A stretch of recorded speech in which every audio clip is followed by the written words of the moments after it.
What's up, guys? You're drinking up a Richie T again, and we're out here actually at Weathered Souls, straight from the tap.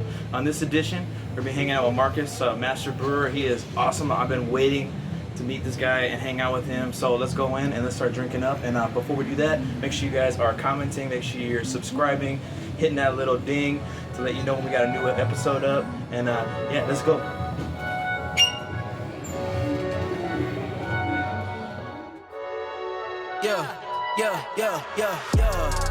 Ay, coming in, yeah, flex. I just wanna win, yeah. LABB, who we running with, yeah. 2233, I'm on 10 again, yeah. State your name, big been dope on flame. I just switched the lanes. Damn, he did it again. I just flipped the pain. Stripping and dipping in bass, slab on everything. Swimming, you sinking away, cause I got big racks coming. I put my low racks on it. Got some freaking cars. Busy getting ready our first bottle release for this year. So this is Imperial Stout with maple syrup, vanilla, and Mostra coffee. Yeah, so we have a pretty good relationship with folks at Mostra. A beautiful sweet from the maple. Definitely get that coffee. Yeah.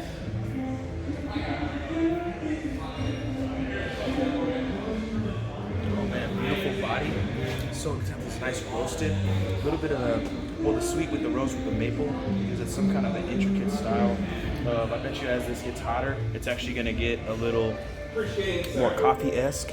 It's got a little bit more coolness to it right now, but it's really awesome coming straight out of there. So they're asking that. This is awesome. So it should be pretty good. Downloading bottles for members, be available at the member share next week, that type of thing. I know, like I've heard you trying to push for like a lot of releases coming up, like so big time. We're so within the last month we filled about 26 barrels, and I have about another 18 to go that we just have available back there. By March, I plan on at least filling 100 barrels.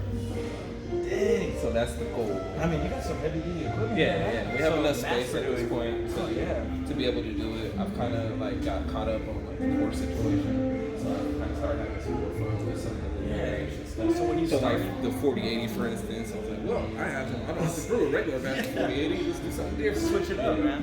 Because I'm sure you started with just like one little tank. No, Now you got all this. Yeah, so we started what's up. out with everything. Well, this brew floor except for these two tanks. And where these two tanks were was another 40, which is on the other side. So we ended up adding 2 7s for experimental tools, and then I have another two barrel bright tanks that come in next week that I'm gonna start sitting over there. So from these batches, I can start pulling 2 barrel batches, fucking treating them however I want, and then doing like we're gonna start doing more crowded releases. So that small batch, stop, man. so that small batch Thursday is about to turn into crowd Thursday. Something that I've been trying to get into, so for instance, something I've been trying to get into is the single barrel. Yeah. So the more that I get into bourbon, different things like that, the more that I'm starting to learn the intricacies about the different barrels and flavors and stuff like that. So this is like that New Riff barrel, the BISA New Riff barrel. We got a Weller 12 barrel right there. I got a whole bunch of Heaven Hill 12 to 14 year barrels recently, 2 to 6 year barrels, Forester barrels. Get a hold of these barrels that people are doing in Europe. Do with the barrel. Put the shit in your office or sell it or whatever. So okay, let me age beer in it. I'll give you a case of 2 to 7 beer, and boom, you can have the barrel back. I'll rinse the shit out when you got it back.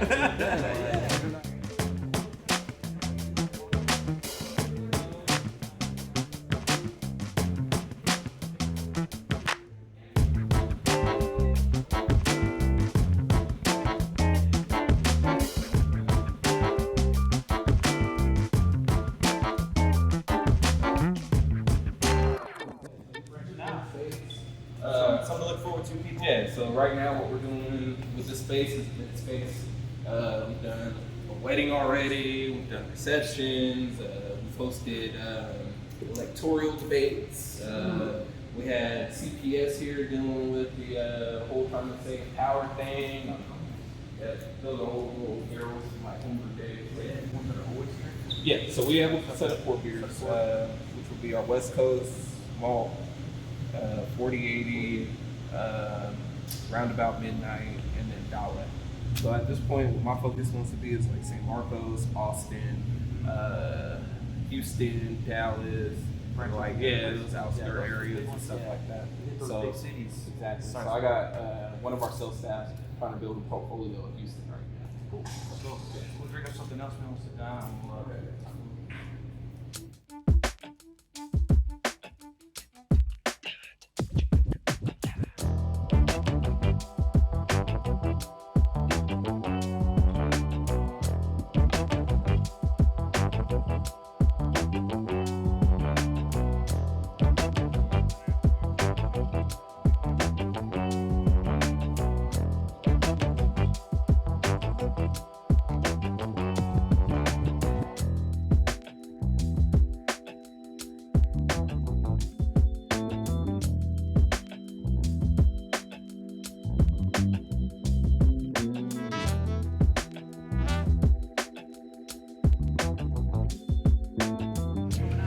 Domcast. If you guys haven't seen Domcast, You go listen, bro. Dom C. She tastes like Texas. Domcast, check it out. Let's see what they hooked you up with. They gave you the brisket hash, which is 2 scrambled eggs, brisket, potatoes, peppers, onions, that type of thing.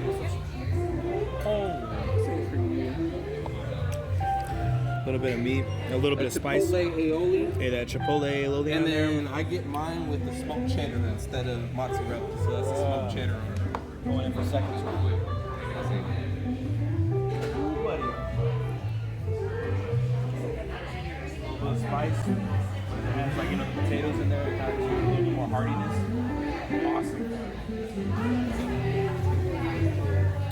Breakfast pizza. I like the dishware.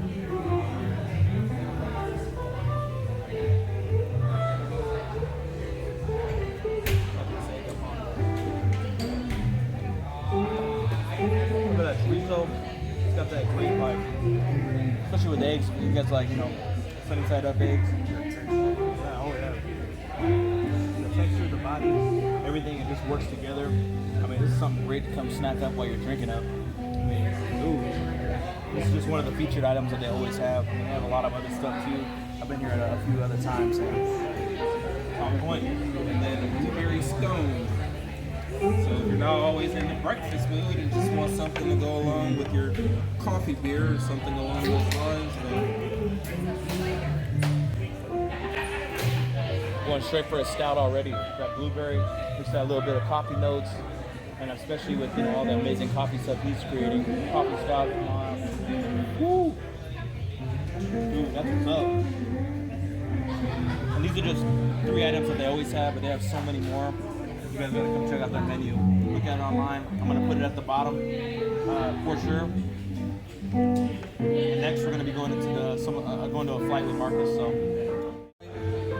he gave you, let's see, a new batch of 4080. So that was just caked off yesterday with Sabro, Citra, and Strata. About 4.8%. A little easy drinking, hazy. Easy going. Not a lot of like bitterness or anything like that. And it's unfiltered, obviously. You can tell. That's what's up. I always want I like the unfiltered stuff. A little more body, a little more flavor. It's for you people that want to get, start branching into IPAs. Exactly. Some easy drinking for people that might not so be into IPAs yet. The bitterness kind of thing. Different style too. The 480 was a little different. It was just citrus and Just citrus, a little more drier, a little more bitterness to it. We've kind of changed up the hop profile recently and a lot of stuff. So next up is Spodioti Delicious. that name though, which is it used to be a regular single New England style. So this is actually our only true New England style beer. So typically for me, I'm from the West Coast, right? So when it comes to even hazies, I like a slight bitterness on my beer, which is what we've always produced here. So even though people are like, this isn't a real haze or not a real New England, I never said it was. Yeah. This is the only New England that we actually produce here in Spode. So that is, used to just be Galaxy and Citra. We got some Strata recently, so I added some little Strata to it. Changed up the hop profile a little bit, so you'll get very mild bitterness, if any at all. ready for like that little bit of bitter IPA style until you get to the real big bitter IPAs. That's awesome. Next after that is habitual line stout. So we were talking about that I've had this 24-hour before. boil. Yeah, that's that 24-hour boil stout. 16%, super viscous, kind of sweet on the back end. I But can smell the sweetness. it's a heavy hitter for sure. Yeah, no, this is the one that hits home with me. I've had this once before, brought to me by a really close friend. And then last up is a new beer we got. Cans releasing next weekend, which is a West Coast double. So that's with Big Secret, Citra, and Idaho 7. So a little more bitterness on that one. Unfiltered West Coast. Dryness. Yeah, Great way more dryness. dry. And that's Still sweet as piney. like a little Irish. Got those pines, that bitter. This is the swag right here. I like this one a lot. That's what's up. Yeah, guys, come get a flight for sure out here. I mean, you can do any beer they have. They have a bunch of different taps. How many taps do you have over there right now? Currently we have 12 types of 12 taps. And they're always refilling them. They're always making some new stuff. Yeah, always check our tap. Our tap stays updated. Always releasing something new.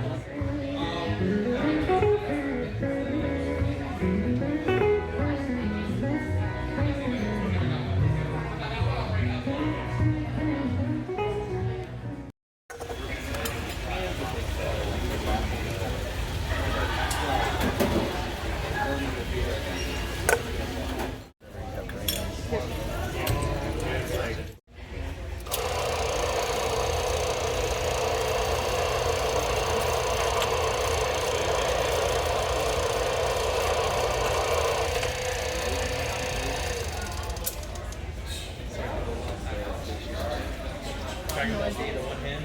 Dragon Ball Z in one hand. Great times.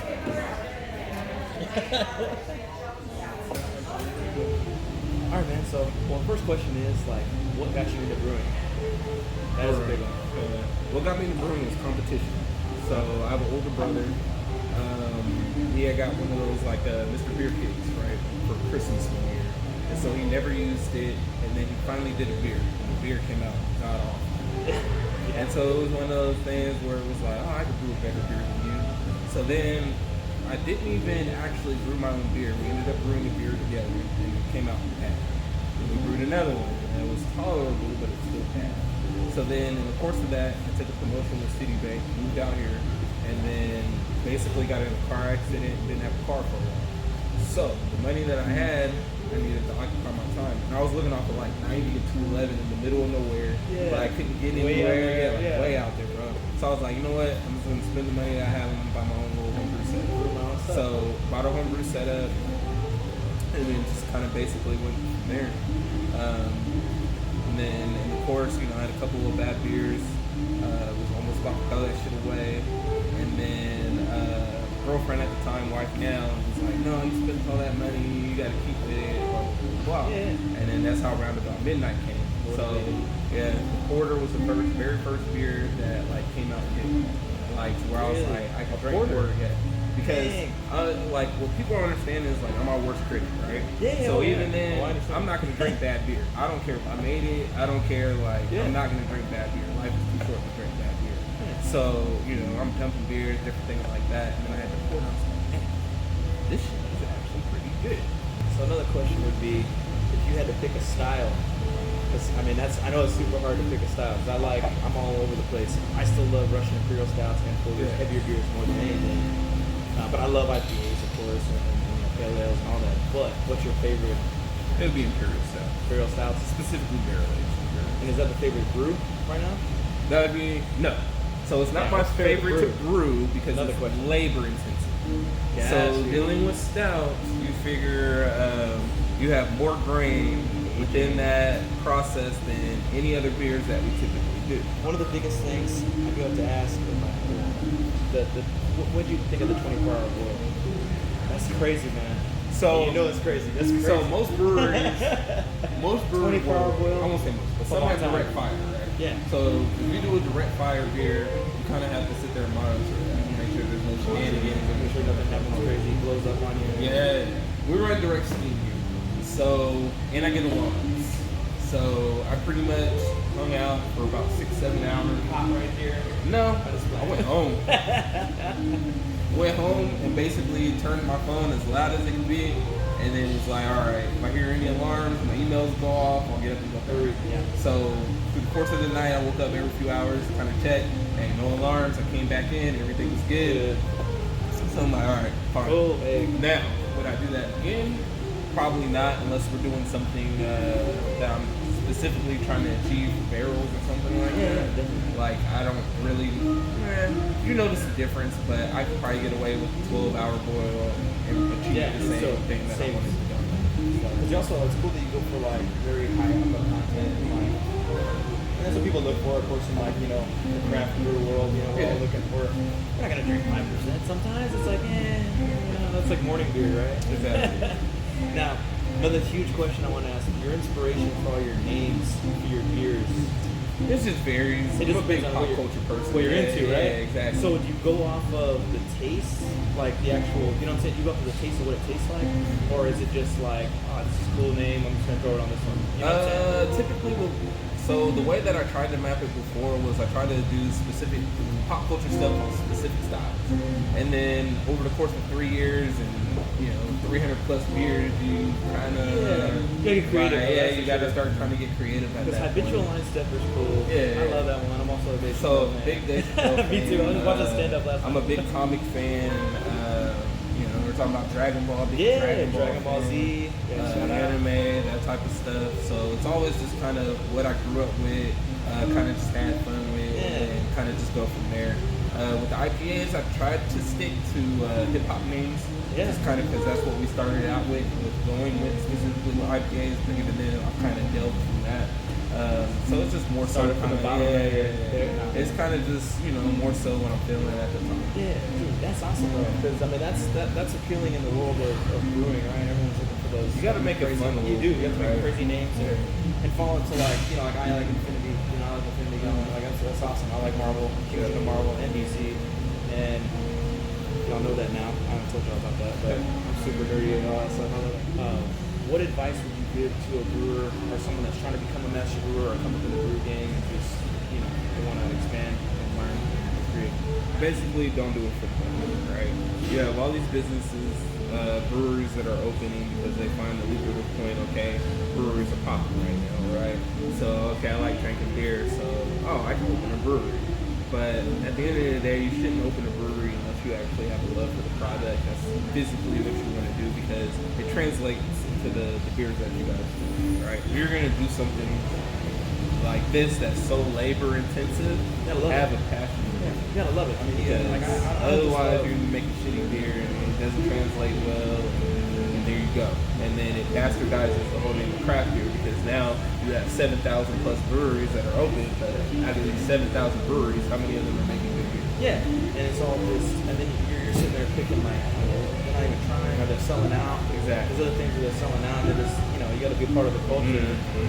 But it's also appreciation too. Like I've taught so many different people about like, think about what these people are going through to make this. Like I wouldn't want to give like, let's say you gave me one of your like awesome beers, right? I'm not gonna share with this anybody because half the time they don't know how to appreciate it. They're too busy drinking. That's something you know. too.